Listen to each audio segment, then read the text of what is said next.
This series looking at the internal critique of the Quran, and we're asking this question on whether or not this book is relevant for the 21st century, whether it's relevant for here at Huntington Beach or anywhere else in the world, whether it's relevant for you or me or for anybody else, or whether it's relevant for today or any other day.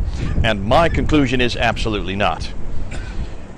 And the example that I'm talking about concerns how Muhammad, the example of Islam. Remember, we looked at those 5 verses that refer to the fact that he is the best example. We looked at the verses that refer to, let me just repeat them again, that's chapter 33, verse 21, that he is the best example. Chapter 68, verse 4, that he has the best, highest character. We looked at that chapter 53, verse 3, that said that he does not speak of his own desires. And then we looked at chapter 4, verse 80, and also chapter 47, verse 33, that because he's the best example, because he doesn't speak out of his own desires, we are then to obey him. We, meaning everybody, is to obey him. Now, I want to look at what he did to 3 of his wives. Well, actually 2 wives and a concubine, because these show me that this is not a good example. Let's start with Rayhana. Rayhana was a Jew. She was a wife of one of the men of the Banu Qurayza. Remember, the Banu Qurayza had lived in Medina. They were natives to Medina. Muhammad was not a native to Medina. He was from Mecca. He had only been in Medina for 5 years when he attacked the Banu Qurayza family and destroyed them and took all. In this case, it says 750, some say as much as 800 of the men, all the men that existed, and slit their throats in one afternoon, took the women as concubines and the children as slaves. And this is one of them, the Jewish name Rayhana bint Zayd ibn Amir. According to Guillaume in Ibn Ishaq, written that refers, and also chapter 466, and also Al-Tabari, who is the one that compiled the Tafsir, volume 9, pages 137 and also 141. And Al-Tabari later on in volume 39, pages 164 to 165, talks about Rayhana bint Zayd ibn Amir. And refers to the fact that when he destroyed all the men of the Banu Qurayza and saw this beautiful woman, he wanted her as a wife. She refused to convert to Islam because of what Muhammad had done to her family, and so he became a concubine. He would not allow her to be a wife because of her refusal to accept Islam. Is that relevant for today? Do you think that that should be something that we should do? Should we follow that as our model? Absolutely not. I'm going to go to Juwayriya bint al-Harith. Juwayriya bint Harith was a very beautiful woman. She was also another Jew. She was taken as booty, and she tried to buy her freedom, but because of the fact that she was so beautiful, Muhammad noticed it, and so wanted her as his wife.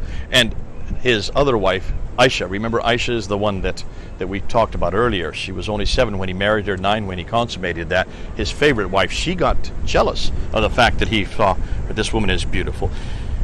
Guillaume refers to that in his translation of Ibn Ishaq.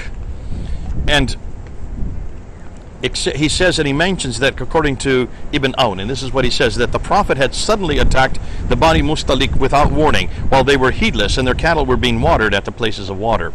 The men were killed and the women and children were taken as captive. The Prophet got Juwayriya on that day. So he takes this woman who he has attacked, killed all the men, attacked them without any, by surprise, and they were not aware that they were going to be attacked.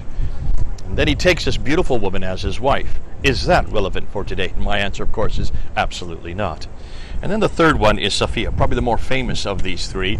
Safiya was the 17-year-old wife of Kinana, who was the chief at Khaybar. Khaybar was further north in Medina. That's where a lot of the Jews lived.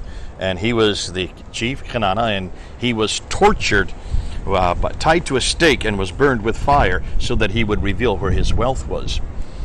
Now, his wife, his 17-year-old wife, Safiya bint Huyay, was taken by Muhammad.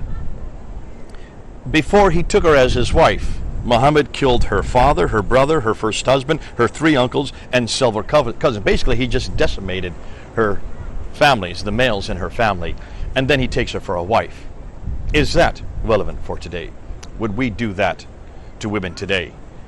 Any woman who's watching this, would you see that as relevant for today, for you, or for me, or for anybody, for anywhere? Muhammad consummated the wedding before Iddah. Before Iddah. That goes against what the Quran says in chapter 2, verse 235, and also chapter 65, verse 1 and verse 4. So Muhammad is actually going against his own revelation. Is that relevant for today? Absolutely not. Can any prophet go against his own revelation? But the story about Savaya is found by Sahih Muslim in chapter 8, volume 8, 3325. Dia asked the messenger for Safiya when the Prophet chose her for himself. The apostle traded for her by giving Dia her two cousins. So he gave two women so that Dia would give him this wife because she was beautiful. And the women of Khaybar were distributed among the Muslims.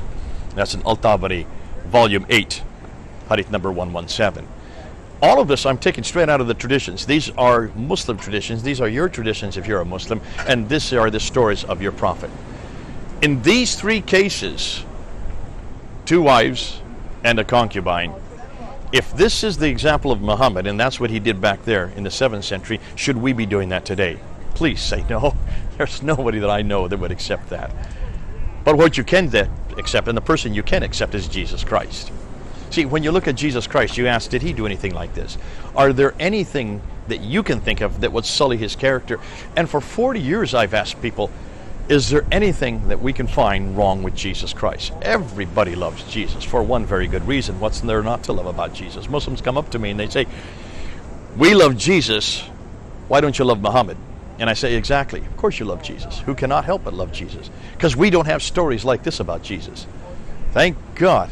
He is as relevant today as the day he was living 2,000 years ago. But when you look at Muhammad and you ask the same question, just looking at these three women and seeing that he is the greatest example, that we're to obey him, I don't want to obey that. I want nothing of that kind of example. Not today, not to any day. Not for me, not for anyone, not for here, not for anywhere. And that's why we must be careful who we choose as our model. Come on home to Jesus Christ. What a model today. What a model for every day. What a model for you. What a model for me. That's the man I give you. Much better than Muhammad in every way.